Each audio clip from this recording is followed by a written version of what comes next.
Eto na nga po, ipinasyal ko na nga po ang aking kaibigan mula pa sa San Pascual, San Mateo, Batangas. Bali, naghahanap po kami ng biktima dito ng madudugasan namin ng wallet. Ito naman yung po ninyong aking kaibigan na nagmamadali. Naghahanap po kami ng mapipikpakit dito.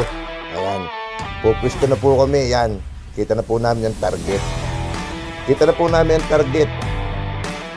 Amin pong aabangan at amin pong ahabulin. Yan na nga po. Yan na nga po.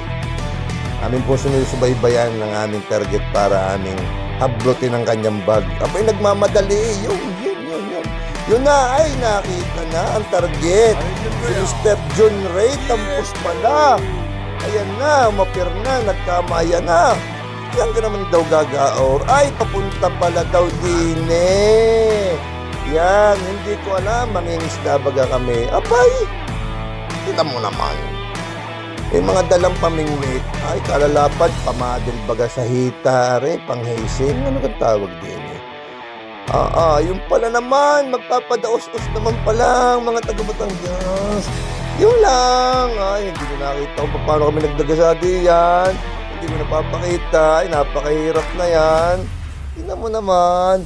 Smooth lamang ang aming ride. Ganyan lang mga kabatang. Ganyan lang, dahan-dahan lang. Kita mo naman, ang taga San Mateo, smooth. Yan na, hindi pala pickpocket, yung pala ski player ang taga Batang. Dahan-dahan lang. Kita mo naman, panas na panas kami. Talaga naman nagubad pa ang taga Batang at Playa. Ay talagang, ang pormahan. Kita mo naman, sa mga marurunong, kami ngayon nakahawak na rin sa totoo lang. Talagang napakahirap lang, talagang palang gamitin. Kailangan mo rin ng practice. Sabi nga practice makes perfect. Boom!